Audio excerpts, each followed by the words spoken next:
महाअवतार बाबा जी में आपका एक बार फिर से स्वागत है। आज अध्याय 8 में रुद्रप्रयाग का अनुभव। पतझड़ के मौसम में तीखी हवाओं का दौर था और पेड़ों की पत्तियां पीले नारंगी रंग से रंग गई थीं। जब मैंने हिमालय के अंदरूनी इलाकों में बसे रुद्रप्रयाग के तीर्थ की ओर रुख किया। रुद्र शिव को दी गई एक उपाधि है और प्रयाग का अर्थ किन्हीं दो पवित्र नदियों का संगम है। यहाँ इस संदर्भ में ये दो नदियाँ अलकनंदा और मंदाकिनी हैं, जो शिव के जटाजूट स्वरूप हिमालय पर्वतों की कंदराओं और घाटियों से होकर बह रही हैं। जब मैं इस पावन नगर में पहुंचा तो मैंने पाया कि दोनों ओर झोपड़ी नुमा चाय की और मिठाइयों की दुकानें थीं। मैं एक तरफ रुका और मैंने एक प्याला चाय और एक समोसा मंगवाया। समोसा जो बहुत स्वास्थ्यवर्धक तो नहीं होता, परंतु बेहद स्वादिष्ट अवश्य होता है। तत्पश्चात मैंने आराम किया और मेरा मन प्रकट अप्रकट मानवता के रक्षक शिव गौरक्ष बाबा जी पर ध्यानस्थ हो गया। मैंने सोचा, कोई कभी भी नहीं जान सकता, ऐसी दिव्य सत्ताओं के लिए कुछ भी असंभव नहीं कि किस प्रकार वे स्वयं को हम मनुष्यों की सीमित मन बुद्धि तक नीचे ले आते हैं।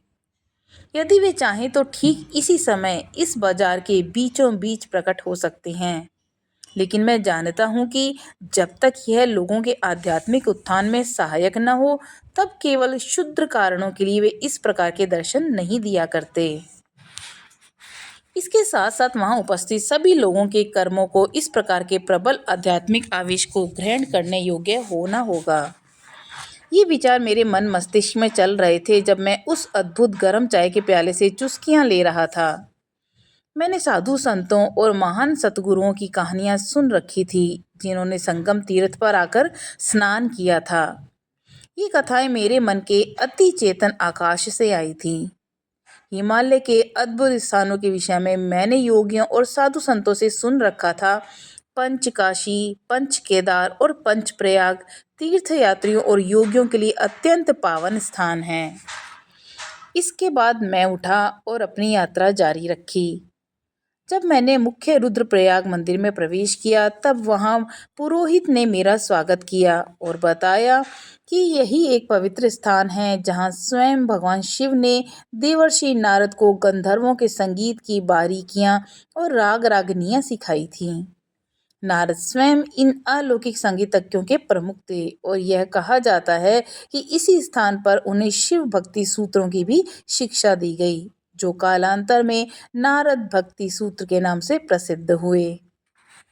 हिमालय की श्रृंखलाओं में रचे बसे बहुतेरे प्रयाग एवं तीर्थ स्थानों के साथ साथ बहुत सी अद्भुत कहानियां जुड़ी हुई हैं। उनमें शिव पार्वती और सभी हिमालय वासियों की लघु कथाएं प्रचुर मात्रा में पाई जाती हैं। जब उस छोटे से नगर में सांझ उतरने लगी, तब मैंने अपना आसन उठाया और दोनों नदियों के संगम की ओर चल पड़ा।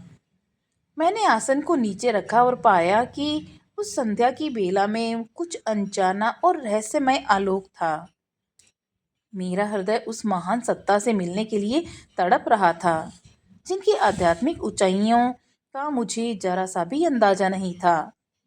जैसे जैसे संध्या रात्रि के मखमली मौन में तब्दील होने लगी, मेरा मन स्वयं में ही स्थिर होने लगा और अधिकाधिक प्रशांत बन गया। एक ओर अलकनंदा नदी का गरजने वाला स्वर सुन पा रहा था, तो वहीं दूसरी ओर मंदाकिनी नदी के जल की धीमी सरसराहट सुनाई दे रही थी। पक्षियों के कलरव अपने चरमोत्कर्ष पर पहुंचकर धीरे धीरे थम गए जब संध्या ने रात की शक्ल इख्तियार कर ली और अलकनंदा नदी के गर्जन का स्वर धीमे धीमे सुदूर और कोमल होकर तिरोहित हो गया। मेरा मन एक गहन भावना में प्रवेश कर गया और स्वयं के एक अंश को एक दूसरे ही आयाम में खोने लगा, जो मानसिक न होकर मेरी सच्ची अवस्था थी। मेरा एक अंश तो चेतन दृष्टा का था, जो मेरे सच्चे स्व का प्रतिनिधित्व कर रहा था, और दूसरा मेरा मन था, जो मेरे असत्य स्व का प्रतिनिधित्व कर रहा था। इससे मुझे यह अंतर्दृष्टि मिली कि मन एक तरह का महान धोखेबाज है, जिसके बहुमुखी प्रलोभन और विकर्षण हैं। जैसे ही मैं धीरे धीरे अपने मन और उसके भौतिक विचारों की रचना को पीछे छोड़ता चला गया, उसी समय में दिव्य चेतना की आंशिक अवस्था में जागृत होने लगा। जैसे जैसे रात्रि गहन होती चली गई, मैं अपने अर्ध मन की उस आंशिक चेतनावस्था में ही रमण करने लगा। मेरी चेतना के साथ मेरा मन इस कदर तल्लीन हो गया और उस पर इस कदर मुग्ध हो गया कि यदि यूं कहें तो वह मेरी चेतना के साथ प्रेम करने लगा। उसके गुरुत्वाकर्षण में पड़कर मन इंद्रियों की पकड़ से मुक्त होता हुआ वापस लौटने लगा। जब क्रिया योग के अभ्यास के द्वारा प्राण मेरुदंड की चेतना में स्थित होने लगे, तब उस प्राण ने मेरी देहिक चेतना को बंदी बनाकर रखा हुआ था, वही प्राण मेरी चेतना को धीरे धीरे स्वतंत्र करने लगा। परंतु एक क्षीण देहिक चेतना अभी भी बनी हुई थी और मुझे ये ज्ञात था कि थोड़े समय बाद यह भी तिरोहित हो जाएगी। अपने देह, मन और अपनी चेतना के बीच इस क्रियाशीलता का अनुभव अपने आप में अनूठा था, जिसकी कोई भी व्याख्या संभव नहीं। उपरोक्त मैंने इसकी इस व्याख्या की हर संभव कोशिश की है, लेकिन मैं यह जानता हूँ कि यह उस अनुभूति के साथ न्याय नहीं कर सकती। मैंने अपनी आत्मकथा में इसी अनुभूति के विषय में लिखा है, लेकिन चूंकि मन संपूर्ण अनुभव को एक ही समय में पुनः जीवित नहीं कर सकता, अतः जितनी बार मैं उसके विषय में लिखता हूँ, मेरी स्मृति उसी अनुभव के विभिन्न टुकड़े जमा करती है। मैंने अपने रुद्रप्रयाग के अनुभव के विषय में 2 बार पूर्णतः अलग तरीके से लिखा है, परंतु मैं आपको यह भरोसा दिलाना चाहता हूँ कि उन दोनों में ही निहित अनिवार्य जागृति जैसी थी, आज भी वैसी ही है और आगे भी समान रहेगी। जब मैं ध्यानस्थ हुआ तो मेरी चेतना विस्तृत हुई और अचानक मैंने पाया कि नदी मेरे उदर से होकर बह रही थी और मेरे मेरुदंड के ऊपर पहुंच रही थी। रात्रि के भीतर मेरा गहन ध्यान होता जा रहा था। जब मैं अपनी उस अवर्णनीय अवस्था में प्रतीक्षारत था, मैं स्थिर दृष्टि में प्रवेश कर गया, जिसे शांभवी कहते हैं। अतः मैं और भी गहनतर ध्यान में लीन हो गया। पापा जी से मिलन की उत्कंठा इतनी अधिक प्रबल हो गई थी कि मेरी चेतना मुझे व्यापक अनुभूत होने लगी और एक दूसरे ही आयाम में विस्तारित होने लगी। और इसके बाद सुदूरवर्ती छोर से उस नदी की पूरी लंबाई के साथ, जो अब गंगा बन चुकी थी, एक अत्यंत चमकदार रोशनी आई, जो कई रंगों की छटाओं से युक्त घूमती हुई उत्तर ध्रुवीय रोशनी के जैसी थी। वहां गुलाबी, बैंगनी, नीले रंग थे और घूमते हुए इस प्रकाश की गहराई का केंद्र श्वेत था। एकाएक मैंने अपनी देहिक चेतना खो दी। मेरा अंतरतम सत्व मेरा भ्रायतम अस्तित्व हो गया और मेरा ब्रह्मतम भाग मेरा अंतरतम अस्तित्व हो गया। मेरी चेतना इस अवर्णनीय अनुभूति की विशालता को समझ पाने में असमर्थ थी। मेरा अहम एक अलग आयाम में लीन हो रहा था, जो इतना व्यापक था कि वह शून्य प्रतीत हो रहा था। इस महान शून्यता ने मुझे आप्लावित कर दिया और परंतु इन सब के बावजूद मुझे एक अद्वितीय अनुभव हुआ कि मैं अपने अंतरतम सारभूत तत्व का एक हिस्सा हूँ। ये ऐसा था मानो महान अस्तित्व बाबा जी मेरे भीतर स्वयं को ही अनुभव प्रदान कर रहे थे। इस अनुभूति की महिमा से मैं चकित था। मेरे भीतर कैसे इस प्रकार महान जागरण घटित हो गया था। इसके बावजूद विरोधाभास ये था कि मानो यह अनुभव मेरे उच्चतर स्व के द्वारा मेरे निम्नतर स्व को दिया गया प्रतीत हो रहा था। आप कह सकते हैं कि दिव्य असीम चेतना अपनी ससीम मानवीय चेतना से जुड़ रही थी और उसे जागृत कर रही थी।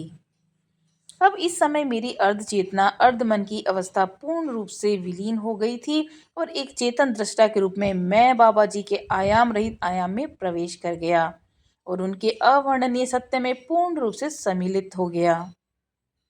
जबकि मैं अभी लिख रहा हूँ, मुझे फिर भी यकीन नहीं है कि मुझे इस अनुभूति को लिखने का जोखिम लेना चाहिए या नहीं, क्योंकि जैसा मैंने पहले भी बताया, मैं जानता हूँ कि शब्द पूरी तरह से अपर्याप्त हैं और मन तिल मात्र भी अमन की अवस्था को बता पाने में असमर्थ है। यह निश्चित ही निर्विकल्प समाधि की अवस्था थी। यह सत्य है कि निर्विकल्प समाधि का होना ईश्वर की मुझ पर असीम कृपा के फलस्वरूप ही था। परंतु ये कृपा ऐसी नहीं है जिसे आप बिना कुछ किए ही पा जाएं। दिव्य गुरु और अवतार यूं ही आकर आप पर समाधि की कृपा नहीं करते। वे यह आपको तब प्रदान करते हैं जब आपने पूर्ण जीवन में योग के प्रति श्रद्धा रखी हो और अभ्यास किया हो। यह आपकी वह आध्यात्मिक फसल है जिसे आपने स्वयं बोया था। तो साधना में लग जाएं और प्रेम पूर्ण हृदय के साथ अभ्यास करें। मेरा विश्वास है कि हर किसी को उसके कर्मों के अनुसार बिल्कुल वैसा ही फल प्रदान किया जाता है। अन्यथा सभी यही कहेंगे चाहे जो भी हो, शिव मुझे समाधि प्रदान कर ही देंगे। फिर ये योगी हिमालय हिमालय में ध्यान साधना क्यों कर रहे हैं? तब क्यों न हम संसार के सुखों को भोगें? हर कोई यही करेगा, क्यों प्रयत्न करना? इस त्याग की क्या जरूरत? अतः ये आलस्य का दर्शन एक गलत मानसिकता की उपज है। आपको तत्परता से अभ्यास करना होगा।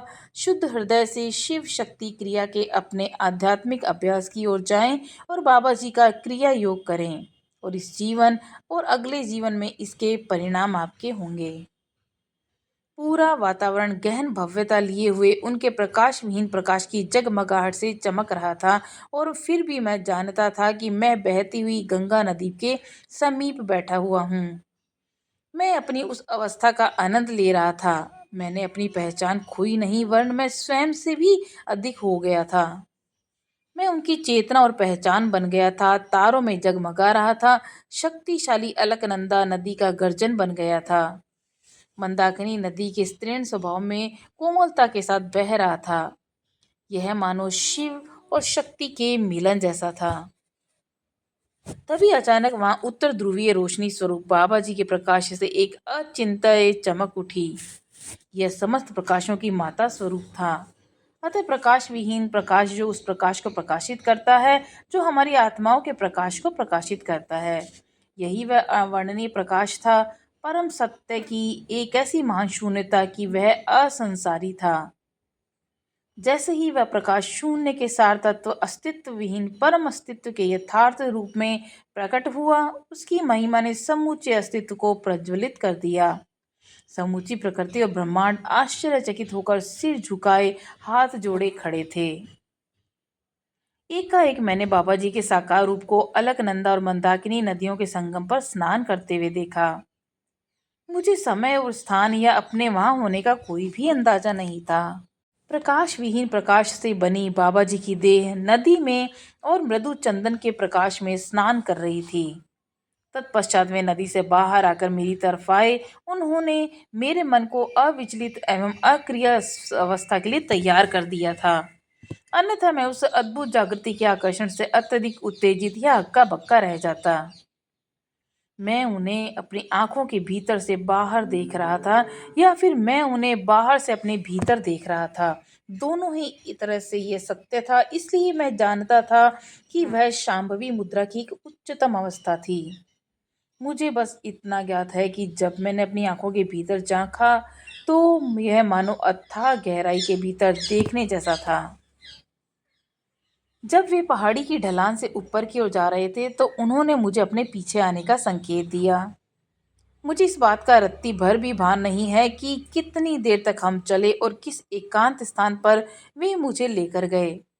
तब उन्होंने मुझे बैठ जाने को कहा। वहां चारों ओर पेड़ ही पेड़ थे, और कुछ पेड़ों के बीज और साथ ही साथ कुछ प्याजें भी बिखरी हुई थी। उन्होंने मुझे एक प्याज लेकर छीलने के लिए कहा। मैंने वही किया जो उन्होंने कहा, और अपनी ओर से कोई भी सवाल नहीं पूछे, क्योंकि यद्यपि मैं समाधि या उन्मनी अवस्था में था, फिर भी मैं उनकी उपस्थिति से अत्यधिक अभिभूत हो गया था। जब मैं प्याज को परत दर परत छीलने लगा, तो मुझे ऐसा अनुभव हुआ कि मैं अपने मन से अज्ञानता की परतों को छील रहा था, जिसने मेरी आत्मा के विभव को ढक रखा था। वहां कोई भी शब्द नहीं थे, कोई बातचीत नहीं हो रही थी। जीवन का ये कैसा अद्भुत अनुभव था।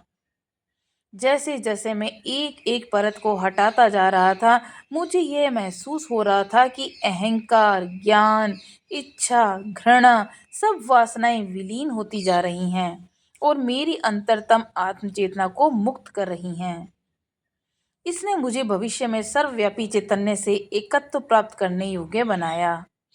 इसने मुझे इस बात का बोध कराया कि बाबा जी क्या हैं। शिव गोरक्ष बाबा जी ईश्वर के साथ इस कदर एक रूप हैं कि उनकी व्याख्याएं और खुलासे एक समान ही हैं। हालांकि जब मैं प्याज को छीलना लगभग खत्म कर चुका था तो उन्होंने मुझे अंत तक उसकी परतों को निकालते चले जाने को कहा। एक विचार मेरे मन में आया कि उन्होंने मुझे अपना पुत्र कहकर क्यों संबोधित नहीं किया। तब मुझे इसका प्रत्युत्तर मिला कि हो सकता है मैं उनका पुत्र नहीं बल्कि उनका प्रपौत्र हूँ। हालांकि यह एक विचार का व्यर्थ बहाव था जो जल्द ही मेरी स्थिर चेतना में विलीन हो गया। जब मैं प्याज के केंद्र में पहुंचा उन्होंने मुझसे पूछा, इसमें क्या है? और मैंने उत्तर दिया, कुछ भी नहीं। उन्होंने मुझसे पास ही पड़े एक बीज को उठाने के लिए और खोलने के लिए कहा। उसके भीतर भी मुझे खाली स्थान मिला। फिर उन्होंने मुझे सर्वोच्च दर्शन और सत्य बताया जिसका श्रवण मैंने पहले कभी नहीं किया था। उन्होंने कहा, मेरे बच्चे, सभी सत्यों का सत्य यही है कि कुछ नहीं से ही सब कुछ बना है। उनके शब्दों से मुझे ज्ञान हुआ कि जब ब्रह्मांड और उसकी माया की परतें हट जाती हैं तब हमें विशुद्ध चेतना मिलती है जो इस भौतिक जगत की दृष्टि में कुछ भी नहीं है। यह पूर्णतः अभौतिक है और इस कुछ नहीं से ही समूचे जगत ब्रह्मांड का सृजन हुआ है। वे हंसे। मुझे पता नहीं उसके बाद क्या हुआ क्योंकि जब वे हंसे मैं कुछ नहीं हो गया और मुझे स्वयं का कोई भान नहीं था।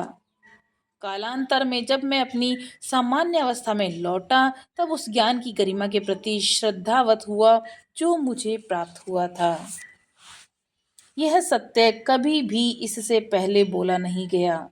इस जैसा कुछ छांदोग्य उपनिषद में मिल बोला गया है जहाँ पिता अपने पुत्र को यह बताता है कि जिस प्रकार बीज में सूक्ष्म सार तत्व रूप में वृक्ष उपस्थित रहता है ठीक उसी प्रकार यह संपूर्ण जगत ब्रह्मांड भी सूक्ष्म पदार्थ से सृजित हुआ है।